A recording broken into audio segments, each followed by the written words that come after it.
자, 오늘 어떤 말씀을 들고 앞에 설까 고민하다가 문득 느부갓네살 왕이 금신상을 세운 모습을 보면서 사실은 이따가도 말씀을 드리겠지만 저의 모습을 투영해서 이 말씀을 준비하게 됐습니다. 왜 느부갓네살 왕이 갑자기 금신상을 세우게 되었을까? 이 모습을 살펴보면서 우리가 함께 은혜를 나누고 또 함께 결단하고 도전받는 시간 되었으면 좋겠습니다. 오늘 본문인 다니엘 3장에서 바벨론의 느부갓네살 왕은 금으로 엄청난 크기의 신상을 만들었습니다. 그리고 바벨론의 모든 관원을 다 불러다가 그 신상에 강제로 절을 하게 합니다. 먼저 오늘 본문 1절 말씀 우리 다시 한번 읽어보도록 하겠습니다. 1절 말씀입니다. 시작. 느부갓네살 왕이 금으로 신상을 만들었으니 높이는 60규빗이요 너비는 6규빗이라 그것을 바벨론 지방의 두라 평지에 세웠더라. 사실 느부갓네살 왕이 이 어마어마한 규모의 금신상을 갑자기 세우고 또 뒤에 가서는 다니엘의 세 친구들이 금신상에 절하지 않았다라는 이유로 7배나 뜨겁게 한 풀무불에 던져버린 일이 발생합니다. 이것을 보면서 왜 느부갓네살 왕은 갑자기 이런 일을 한 것일까? 왜 갑자기 금신상을 만들고 금신상에 절하게 하고 그 금신상에 절하지 않는 다니엘의 세 친구들을 7배나 뜨거운 풀무에다가 던져버린 것일까? 도무지 이해가 안 가는 행동이었습니다. 왜냐하면 2장을 읽어보면 오늘 여러분들이 집에 가셔서 다니엘서 2장과 3장을 같이 한번 읽어보시면서 묵상해 보시기 바랍니다. 2장에 보면 느부갓네살 왕이 한 꿈을 꿉니다. 근데 이 꿈이 도무지 무엇인지 몰라가지고 밤에 깨가지고서는 전전긍긍하고 마음에 막 번민하면서 괴로워하다가 바벨론에 있는 모든 지혜로운 자들과 설교 다 불러 모으고서는 이 꿈을 해석해내라고 말합니다. 그러자 끌려왔던 사람들이 그럼 그 꿈을 알려주면 해석해주겠다고 그러는데 이 느부갓네살 왕이 꿈을 알려주지도 않고 해석해내라고 억지를 부립니다. 그러다 결국에는 폭발하고 화가 나서 이 바벨론에 있는 모든 지혜로운 사람들 또 그런 사람들을 다 죽이라는 명령을 내립니다. 그때 다니엘이 이 느부갓네살 왕에게 나와서 왕이여 잠시 시간을 주시면 내가 이것을 해석해 드리겠나이다. 나의 하나님께서 이것을 해석해 주실 것입니다. 그러고서는 이 다니엘이 느부갓네살 왕에게 그 꿈을 해석해 줍니다. 그 다니엘이 느부갓네살 왕이 꾸었던 꿈, 아무에게도 알려주지 않았던 그 꿈을 아주 하나님 주신 지혜로 기가 막히게 해몽하는 그 말을 듣고는 이 느부갓네살 왕이 다니엘의 하나님을 모든 신들의 신이라고, 아주 신 중에 최고의 신이라고, 하나님 같은 분이 없다고, 다니엘이 섬기는 그 하나님 같은 신이 없다라고 놀랍도록 그것을 인정하며 하나님을 높이고 하나님을 찬양합니다. 이랬던 사람이 갑자기 3장에 와서는 금신상을 만들고 그 신상에 절하지 않으면 풀무불에 던져버리겠다라는 이런 말을 하는 것입니다. 이처럼 느부갓네살 왕이 이렇게 금으로 신상을 크게 만든 것은 결론적으로 말하면 그의 교만한 성품 때문에 그렇다라는 거예요. 느부갓네살 왕이 참 교만한 사람이었다라는 것입니다. 그런데 그의 스펙을 살펴보면 사실 그럴만도 하겠다라는 생각이 들기는 합니다. 느부갓네살은 바벨론 역사상 최고의 왕으로 꼽히는 왕입니다. 지금도 세계사를 다룰 때 이 고대 근동아시아사를 다룰 때 이 바벨론이면 반드시 언급하고 가는 왕이 이 느부갓네살 왕입니다. 그만큼 굉장히 탁월하고 뛰어난 왕이었습니다. 그는 정치, 경제, 군사 모든 면에서 능력 있는 왕이었습니다. 역대 왕들이 그냥 싸움만 잘하는 난폭한 왕이었었는데 느부갓네살 왕은 싸움만 잘하는 것이 아니라 아주 지혜로운 사람이기도 했고요. 그래서 경제나 군사나 정치나 모든 면에 있어서 아주 탁월하게 능력을 나타냈던 왕이었습니다. 그는 메소포타미아 지역과 유다 왕국이 포함된 팔레스타인까지 정복했던 정복 군주였습니다. 군주였습니다. 여러분들이 잘 아시는 것처럼 남쪽 유다가 멸망하고 성전을 파괴하고 예루살렘을 무너뜨렸던 왕이 바로 이 느부갓네살 왕이었습니다. 아주 대단한 정복 군주였습니다. 당시에 넓은 영토를 정복한 왕들은 아주 커다란 동상을 세워서 자기의 업적을 나타내곤 하였습니다. 아마도 느부갓네살이 신상을 만든 첫 번째 이유는 이런 정복 왕들의 전례에 따라서 바로 자기를 나타내고자, 자기의 업적을 나타내기 위해서였을 것입니다. 오늘 본문을 보면 그런 느부갓네살이 얼마나 교만하고 자기를 나타내고 자기 과시적인 사람인지를 보여주고 있습니다. 먼저 1절에서는 그 금신상의 크기에 대해서 말하고 있습니다. 그가 금으로 신상을 만들었는데 그 크기를 오늘날 수치로換算하면 높이가 약 27m, 너비가 2.7m로 아파트 10층 높이의 엄청나게 큰 신상을 금으로, 그것도 다른 거 섞지 않고 금으로만 부어서 만들었다라는 것입니다. 게다가 그 신상은 조금 전에 금으로 부어 만들었다고 하는데 엄청난 27m 높이, 너비 2.7m의 신상을 금으로 만들려고 한다면 엄청나게 많은 금이 들어가야 했을 것입니다. 그만큼 크고 그 규모가 대단한 신상이었다라는 것입니다. 또 2절 말씀 한번 보도록 하겠습니다. 2절 말씀입니다. 시작. 느부갓네살 왕이 사람을 보내어 총독과 수령과 행정관과 모사와 재무관과 재판관과 법률사와 각 지방 모든 관원을 느부갓네살 왕이 세운 신상의 낙성식에 참석하게 하매. 자, 다니엘서의 기록자는 단순하게 느부갓네살이 이 낙성식에 많은 사람을 초청하였다라고 이렇게 간단하게 기록하지 않고 그 낙성식에 참여한 모든 관원의 직책을 하나하나 세세하게 언급하며 기록하고 있다는 거예요. 총독과 수령과 행정관과 모사와 재무관과 재판관과 법률사와. 이것은 뭘 의미하냐면 이 신상의 낙성식이 얼마나 큰 규모로 진행하고 있는지를 지금 보여주고 있는 것입니다. 그냥 조그맣게 어떤 행사를 하고서는 끝내는 것이 아니라 온 도에 있는, 온 바벨론에 있는 모든 관원을 다 불러다가 그 사람들 하나하나 그 직책을 말해가면서 이 사람들이 참여했다라는 말은 이 낙성식이 얼마나 큰 규모로 지금 진행하고 있는지 그걸 보여주는 거예요. 한마디로 엄청난 규모의 신상 낙성식이었다라는 것입니다. 5절 말씀도 한번 보도록 하겠습니다. 오늘 본문 5절 말씀입니다. 시작. 너희는 나팔과 피리와 수금과 사면금과 양금과 생황과 및 모든 악기 소리를 들을 때에 엎드려 느부갓네살 왕이 세운 금신상에게 절하라. 자, 5절을 보면 모든 악기를 다 동원했다라고 말해서 나팔과 피리와 수금과 사면금과 양금과 생황과 및 모든 악기 소리. 오늘날로 치자면 교향 악단을 다 동원했다라는 거예요. 큰 국가적인 행사를 지금 치르면서 이 많은 악기들을 동원하고 그것을 세세하게 지금 나열하고 기록하고 있는데 이것도 역시 이 낙성식의 규모를 알려주는 정보인 것입니다. 이 금신상의 낙성식에 이렇게 어마어마한 재정을 투입했고 엄청난 인력을 동원했다라는 것을 기록하며 이 느부갓네살이 얼마나 교만하고 자기를 나타내고 과시하는 사람인지 그것을 지금 이 본문이 하나하나 설명해 주고 있는 것입니다.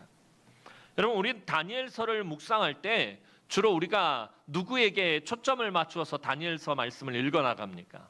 다니엘에게 초점을 두고서 다니엘에게 포커스를 맞추고 그렇게 묵상하다 보니까 이 느부갓네살이란 왕에게 별로 관심을 두지 않을 때가 많습니다.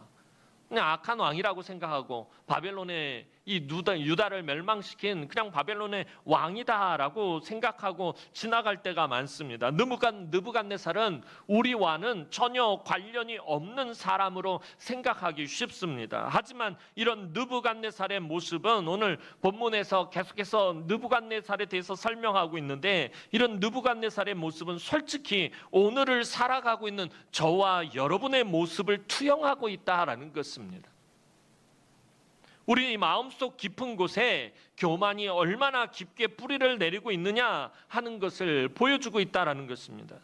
여러분, 아무런 자격도 없고 부족하고 허물이 많은 사람이 목사가 되고 장로가 되고 권사가 되어 말하고 행동하는 것이나 삶의 모습을 보면 자기를 나타내고 인정받고 사람들에게 보이려고 하는 욕심이 넘쳐나게 되는 것을 봅니다.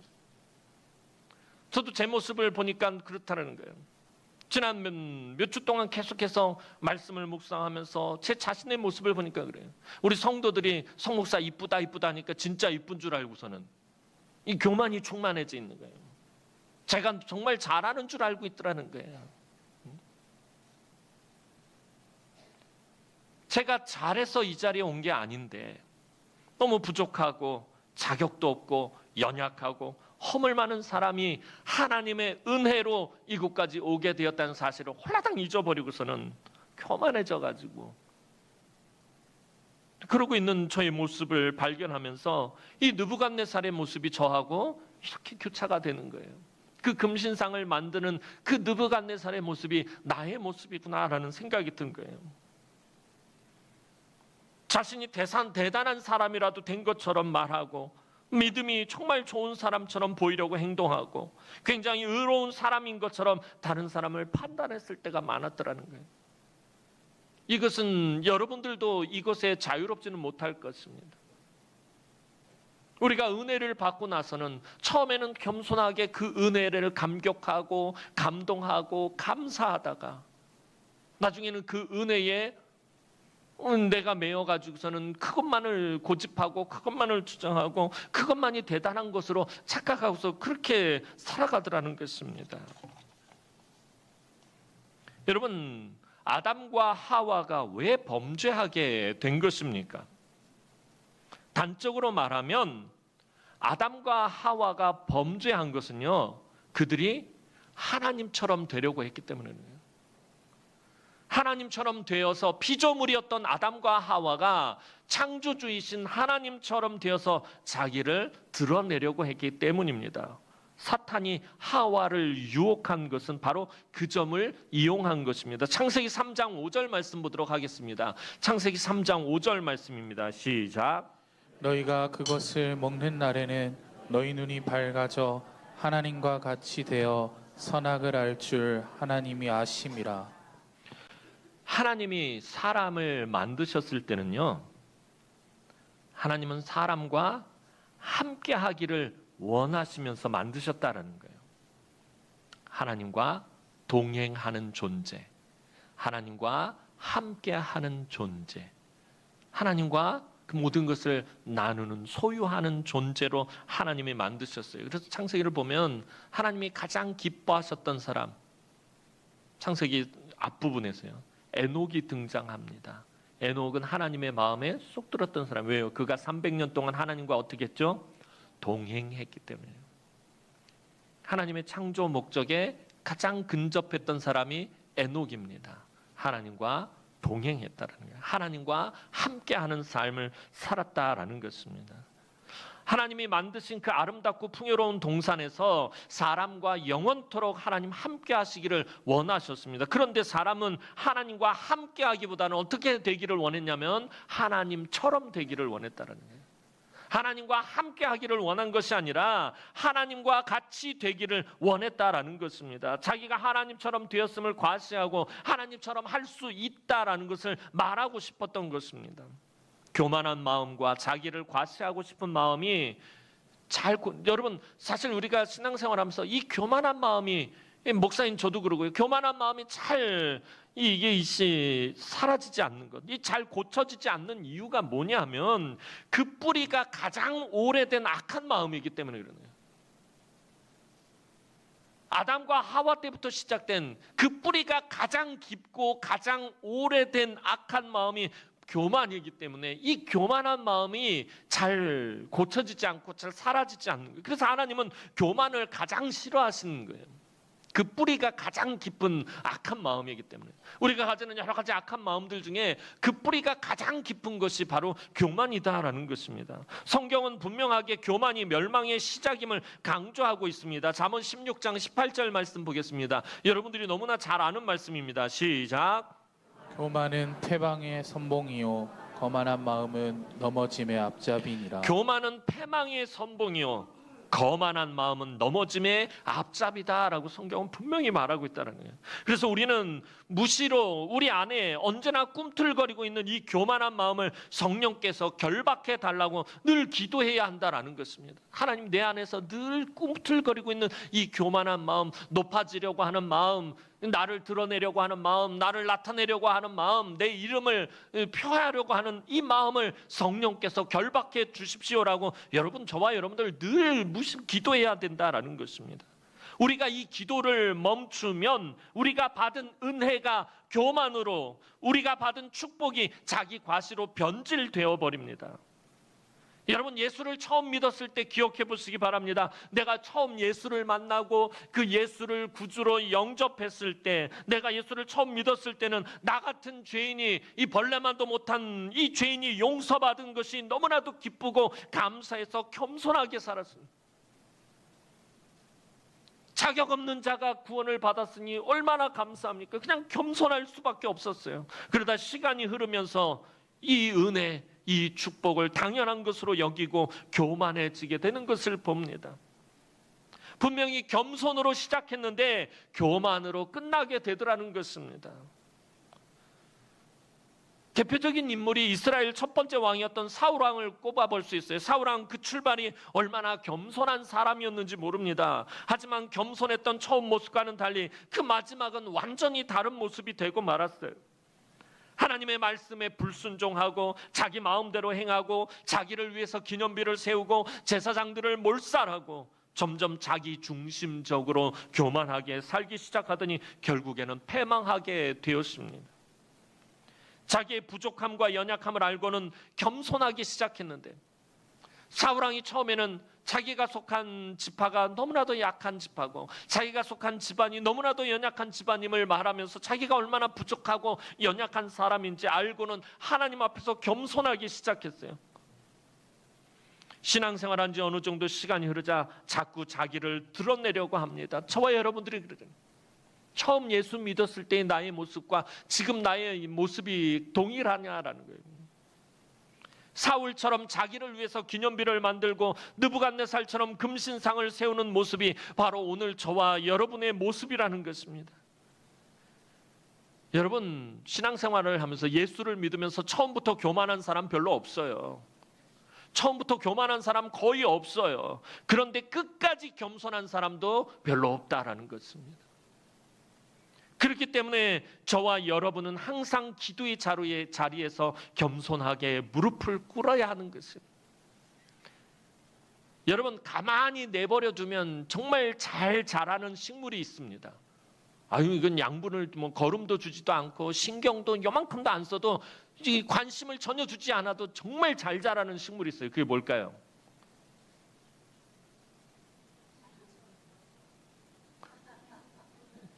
오늘은 제가 프랑스어로 지금 말을 잡초죠. 정말 신경 쓰지 않아도, 관심 갖지 않아도, 물 주지 않아도, 거름 주지 않아도 정말 잘 자라는 게 잡초입니다. 예전에 군 생활할 때 정말 싫었던 게 이 제초 작업이에요. 잡초, 초소 주변에 잡초 제거를 하는 애. 이놈의 잡초 제거하고 나면 그날 밤에 비 오면 그 다음날 보면 홀라당 다 자라있어요. 아이, 부대장이 순찰하다가 내가 잡초 제거하라고 하는데 왜 잡초 안 했냐고 그래서 막 노발대발하면 그날 줄바따 맞고 막, 그럼 그 다음날 막 화가 나가지고 낫을 들고 와서 잡초를 다 제거하고 나면 2, 3일만 지나면 도로 다 자라나요. 아주 잡초라 그러면 지긋지긋해요. 근데 정말 잘 자라요. 아니, 그렇게 그냥 낫으로 후려치고 막 발로 밟고 별짓을 다 해도 관심 한번 주지 않아도 가만 내버려둬도 정말 잘 자라는 게 잡초예요. 뭘 말씀드리려고 하냐면, 그런데 그 잡초와 같은 것이 뭐냐면 교만이 그렇다라는 거예요. 가만 내버려둬도 정말 잘 자라는 게 교만이에요. 그리고 그 교만이 더욱 자라서 만들어내는 열매가 뭐냐면 바로 자기 과시예요. 자기를 드러내고 자기를 나타내고 자기 이름을 드러내려고 하는 것이에요.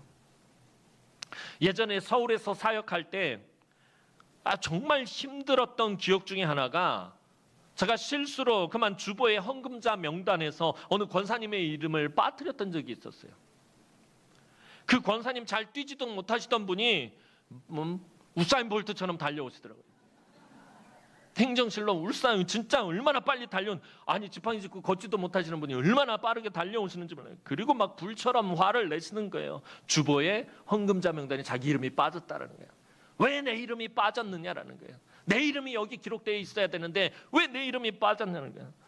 제가 정말 권사님 정말 죄송하다고 확인하고 다음 주보에 다시 이름을 올려드리겠노라고 말씀드렸지만 아랑곳하지 않으시는 거예요. 계속해서 자기 이름이 빠졌다라는 것만 계속 그냥 화를 내시는 거예요. 한참을 소리 지르면서 야단을 치시다가 이제 예배 시간이 되니까 예배당에 올라가시는데도 분이 풀리지 않으셨던 거예요. 예배 마치고 가시다가 다시 행정실로 돌아오셔가지고서는 또 그 얘기를 하는 거예요. 내 이름이 빠졌다고. 달래고 제가 싹싹 빌고서는 돌려보냈는데 그날 밤부터 일주일 동안 전화가 7번이 오는 거예요. 자기 이름이 빠졌노라고. 다음 주보에 이름이 실리고 나서야 화를 멈추셨어요. 그러고 나서도 틈만 나면 저만 보면 그 이야기를 하시는 거예요. 주보에 내 이름 뺀 목사라고. 처음에는 그럴 수도 있겠다라는 생각했지만 시간이 지날수록 그 자기 이름을 그렇게 드러내고 싶어하는 거예요. 여러분, 주보에 이름 들어서는 이거보다 더 중요한 건 생명책에 내 이름이 있느냐 없느냐가 더 중요한 거지. 주보에 헌금자 명단에 이름 한번 빠졌다고 해서 여러분이 허락받았던 구원이 취소되는 것도 아니고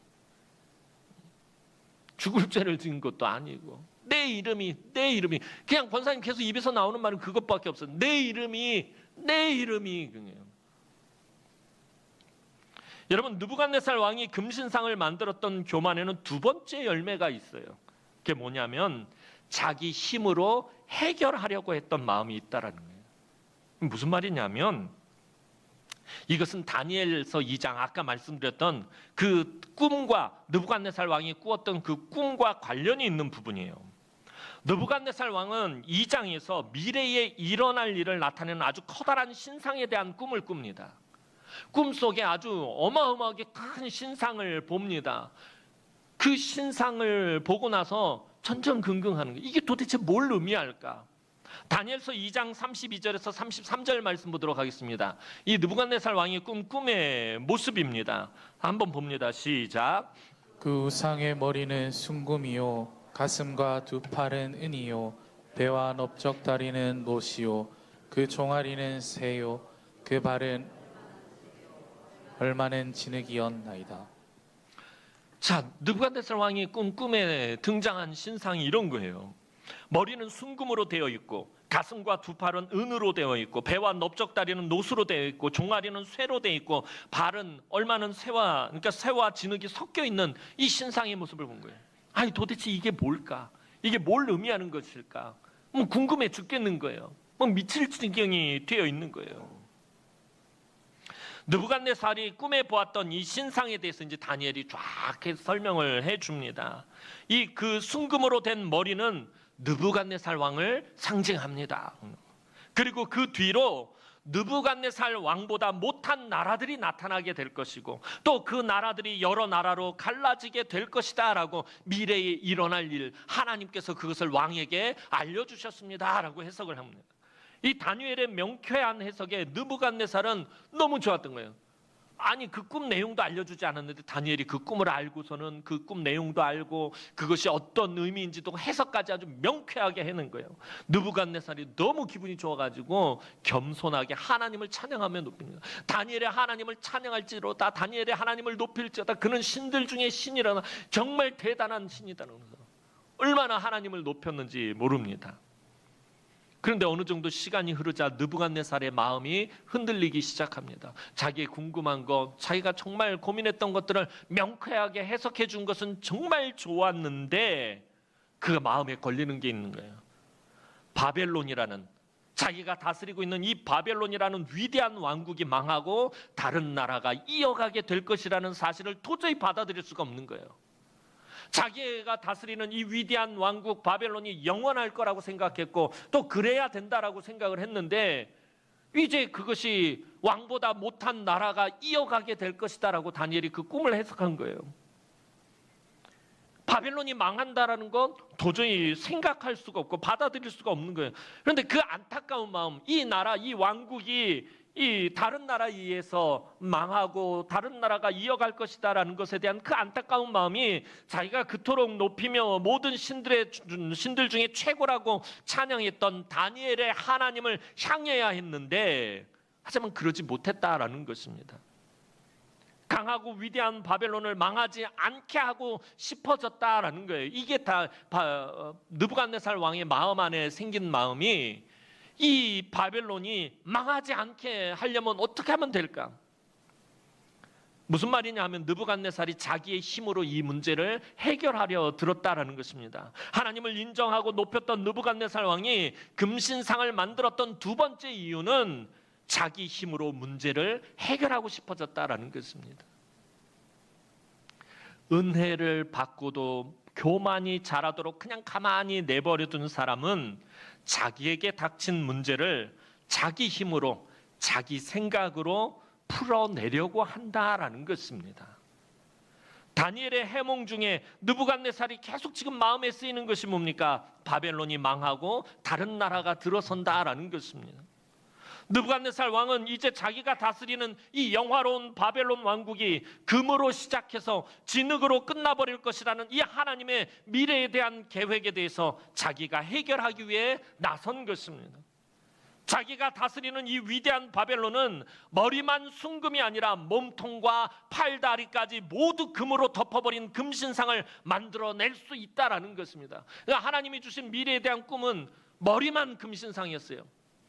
느부갓네살이 다스리는 바벨론이 있었고 이어서 바사가 등장하고 이어서 알렉산더 대왕의 그리스 헬라 제국이 등장하고 그리고 로마 제국이 등장할 것이라는 이 하나님의 계획을 이 꿈으로 보여준 것인데 느부갓네살은 머리만 금인 머리만 바벨론인 나라가 아니라 팔다리 몸통이 다 금인 영원한 바벨론이라는 그런 왕국을 만들고 싶어졌다라는 거예요. 그래서 금으로 오직 금으로만 그 금신상을 만들게 되었다라는 것입니다. 느부갓네살이 이처럼 금신상을 만드는 일에 열심이었던 이유는요. 당시에 고대 문헌을 보니까 당시에 그런 생각들, 그런 사상들이 팽배해 있었는데 뭐냐면 당시에 메소포타미아 지역에 살던 사람들은요. 꿈에 흉한 징조를 보았을 때 흉몽을 꾸었을 때 그것과 똑같은 것을 만들면 그 흉한 일이 이루어지지 않는다라는 것입니다. 이런 생각을 가지고 있었다라고 믿었다고 합니다. 그러니까 느부갓네살 왕은 이렇게 자기가 그 꿈에 보았던 그 신상을 금으로 부어서 그 꿈에 본 것처럼 거대하게 만들어내면 다니엘이 해석한 것처럼 되지 않을 것이라고 믿었다라는 것입니다. 그래서 금신상을 만든 것이고요. 하나님이 보여주신 예언의 말씀을 완전히 무시한 채 모든 문제를 자기 힘으로 해결하러 들었던 것입니다. 그런데 자기 힘으로 해결할 수 있다라고 생각하고 만든 그 금신상에 다니엘의 세 친구들이 절하지 않았던 것입니다. 이게 뭘 의미하는 거예요? 단순히 그 금신상에 절하지 않는다는 게 아니라 이 느부갓네살 입장에서 보면은 이제 바벨론이 망하지 않도록 자기가 그 금신상을 만들었는데 그것에 절하지 않겠다라는 것은 바벨론이 망하지 않게 하려는 이 느부갓네살 왕의 의도를 완전히 무시한 것이 되기 때문에 그토록 분노했던 것입니다. 그래서 7배나 뜨겁게 한 풀무불에다 다니엘의 세 친구를 던져버렸던 것입니다. 사랑하는 성도 여러분, 오늘 본문에 등장하는 이 어리석은 느부갓네살 왕은 바로 저와 여러분들의 모습입니다. 하나님의 풍성하고 놀라운 은혜를 받고서도 하나님의 신비한 능력을 체험하고서도 교만에 빠져버릴 때가 많습니다. 우리는 내가 하나님의 은혜와 복을 받는 것을 너무나도 당연하게 생각합니다. 또한 하나님이 은혜와 복을 주시지 않는다고 내 힘으로 그것을 해결하려 들려고 하고 내 생각으로 그것을 해결하려 들 때도 있습니다. 여러분, 그렇다면 느부갓네살과 같은 교만한 삶을 살아가지 않으려면, 자기를 드러내지 않으려면 도대체 어찌해야 하는 것입니까? 자기를 과시하고 자기를 나타내고 자기 이름을 드러내고 자기 힘으로 문제를 해결하려는 이 느부갓네살 왕에게 다니엘의 세 친구들은 이렇게 대답을 합니다. 다니엘서 3장 18절 말씀 보도록 하겠습니다. 우리 함께 읽어봅니다. 시작.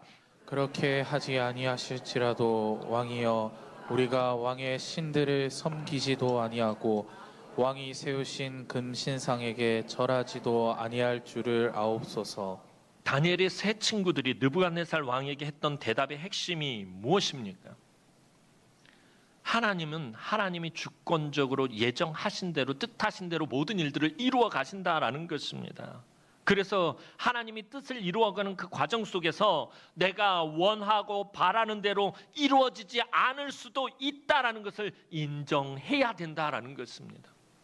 즉, 이 세상의 모든 것은 하나님의 주권적인 뜻대로 이루어진다라는 것을 우리가 인정해야 된다라는 것이 이 다니엘 세 친구들이 고백인 것이에요. 사실 우리가 쉽게 교만해지는 것은 우리의 기도에 문제가 있을 때가 많습니다. 여러분, 우리는 하나님께 기도할 때 우리가 구하고 간구할 것을 이미 다 결정해 놓고 기도할 때가 많다라는 것입니다. 하나님의 선하신 뜻과 아름다운 계획을 묻고 구하는 시간을 갖지 않고 나의 뜻과 생각을 일방적으로 하나님께 통보한다라는 것입니다. 이미 구할 것을 내가 다 결정해 놓고 하나님 앞에 통보한다라는 거예요.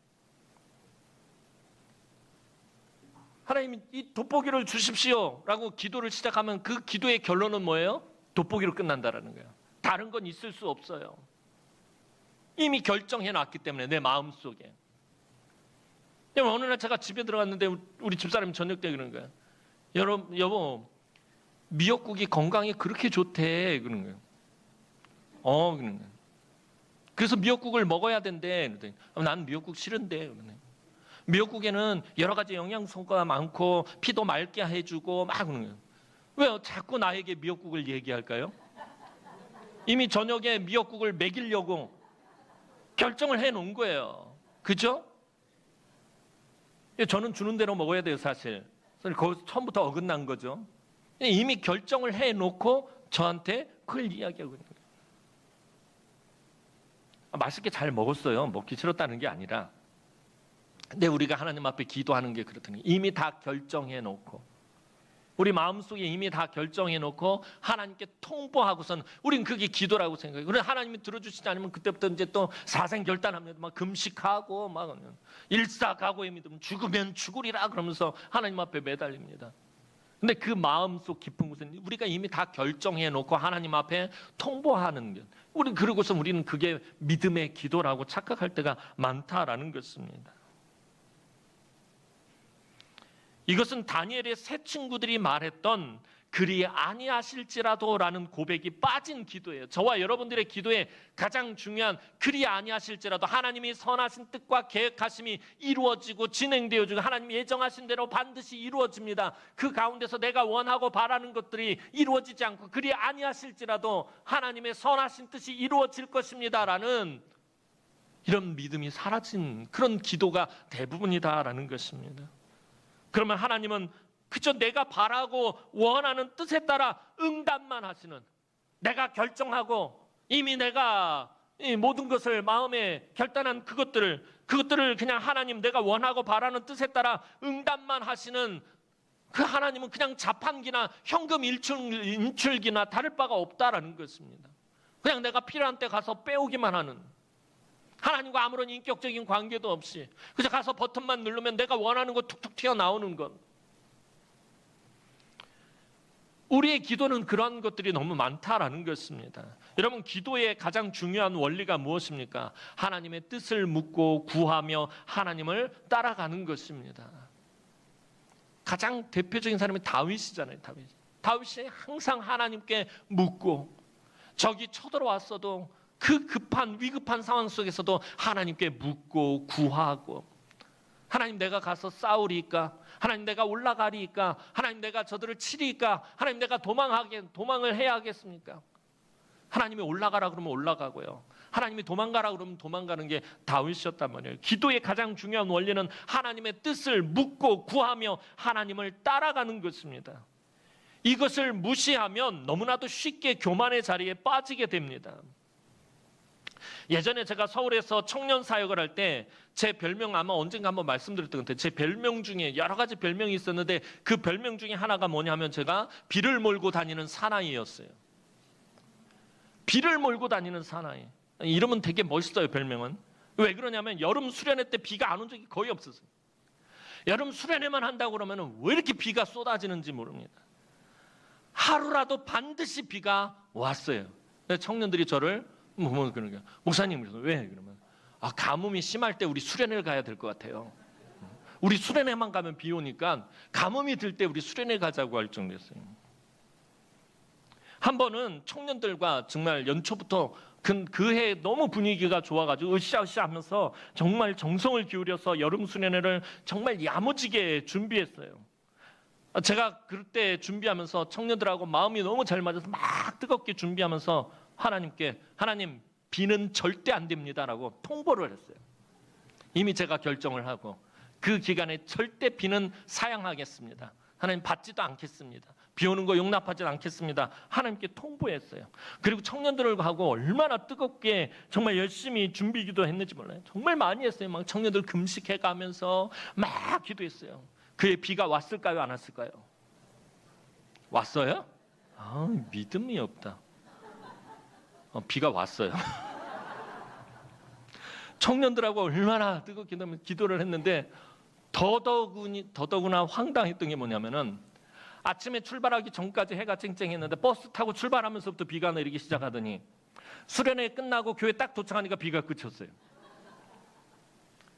청년들은 역시나 우리 목사님 비를 몰고 다니시는구나. 와, 2박 3일 내내 비가 장마비처럼 쏟아지는데 막 마음이 너무 심란한 거예요. 너무 마음이 상해서 막 하나님 앞에 불평하고 얼마나 원망했는지 몰라요. 수련회 시작하면서 아니 밖에서 지금 공동체 훈련도 해야 되고 바깥에서 또 해야 될 행사들이 뭐 부지기수인데 하나님 이거 너무하신 거 아니냐고 애들 막 다 시험 들게 생겼고 이게 수련회 때마다 이게 도대체 뭐 하시는 것이냐고 제가 안 된다라고 분명히 통보하지 않았느냐고 하나님 내가 안 된다고 이 기간 이 날에 비 오는 거 절대 안 된다고 하나님 내가 그렇게 하나님 앞에 부탁하지 않았냐고 내가 뭐 얼마나 그 원망하고 진짜 불평이 막 쏟아져 나오는데 사람 환장하겠더라고요. 그런데 수련회 장소에 도착해서 그 쏟아진 막 장마비처럼 쫙쫙 쏟아지는 그 비를 보면서 어느 자매가 이렇게 말하는 거예요. 제 옆에서 목사님 이번 수련회에 비가 오는 것이 하나님의 계획인가 봐요. 우리가 세웠던 계획들을 다 바꿔야겠죠? 망치로 머리를 한 대 맞는 것 같았어요. 저는 옆에서 막 불평하고 있는데 원망하고 있는데 이게 뭐냐고 내가 비는 절대 안 된다고 그러지 않았냐고 막 그러고 있는데 옆에서 자매가 그런 거예요. 목사님 막 밝게 웃으면서 이번 수련회 때 비가 오는 게 하나님 계획이신 것 같아요. 우리 계획을 다 바꿔야 될 것 같아요. 딱 그러는 거예요. 제가 얼마나 창피했는지 몰라요. 저는 그동안 나의 계획을 바꾸기 싫어서 내 계획을 바꾸기 싫어서 하나님의 계획을 바꾸라고 요청을 했던 거예요. 강요했던 거예요. 하나님께. 하나님 난 내 계획 바꿀 의사가 요만큼도 없어요. 그러니까 하나님의 계획을 바꾸십시오. 난 수련회 때 비가 오는 것에 대한 계획이 전혀 없어요. 그날 비가 오는 게 하나님 계획이었다면 하나님 그 계획을 바꾸십시오라고 난 그렇게 요구했던 거예요. 그냥 하나님이 이끄시는 대로 따라가면 되는데 나의 계획을 바꾸기만 하면 되는데 그게 싫어서 하나님의 계획을 바꾸라고 참 어리석은 그런 일을 행하고 있었던 것이에요. 여러분 예수를 그렇게 오래 믿었어도 저와 여러분들이 참 미숙한 신앙인이라는 것을 자꾸 느끼게 돼요. 저도 예수 믿은 지 50년이 넘었는데 시간이 지나면 지날수록 내가 참 미숙한 목사고 참 미숙한 신앙인이고 내가 정말 미숙한 그런 예수 믿는 사람이구나. 말로는 50년을 넘게 신앙생활했다고 하는데 4대째 예수를 믿고 있다라고 말하고 있는데 내가 얼마나 미숙한 사람인가 자꾸 느끼게 되는 거예요. 우리가 놀라운 은혜를 체험하고도 느부갓네살 왕처럼 금방 그 마음이 변하여 하나님을 인정하지 않고 자기를 인정하려고 듭니다. 늘 우리 마음의 교만이 꿈틀거리고 있고, 자기를 드러내야 직성이 풀리고, 자기 이름이 나타나야 마음이 풀리고, 내가 하고 싶은 대로 내 힘으로만 하려고 듭니다. 그럴 때마다 이 모든 마음과 감정을 하나님 앞으로 가져가야 돼요. 자꾸 나를 드러내고 싶을 때, 자꾸 나를 나타내고 싶을 때 그 마음을 하나님 앞으로 가지고 가야 된다는 것입니다. 그리고 하나님의 주권을 인정해야 합니다.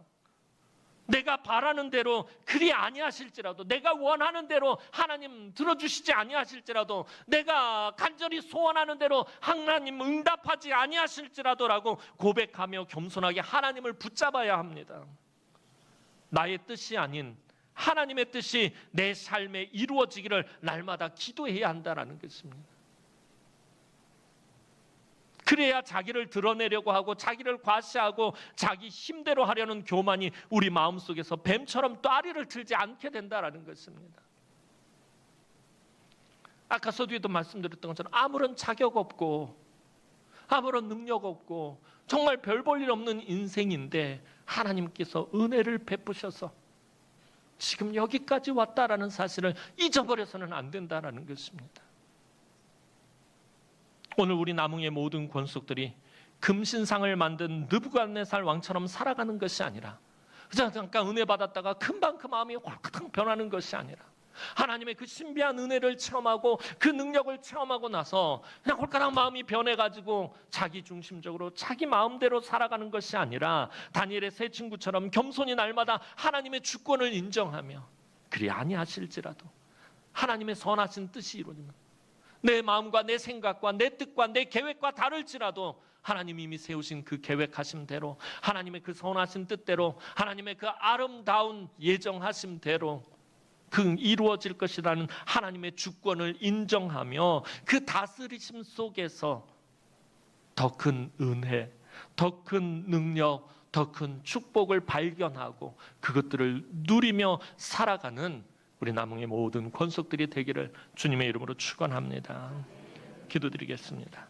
사랑과 은혜가 많으신 아버지 하나님, 은혜와 사랑을 진심으로 감사를 드립니다.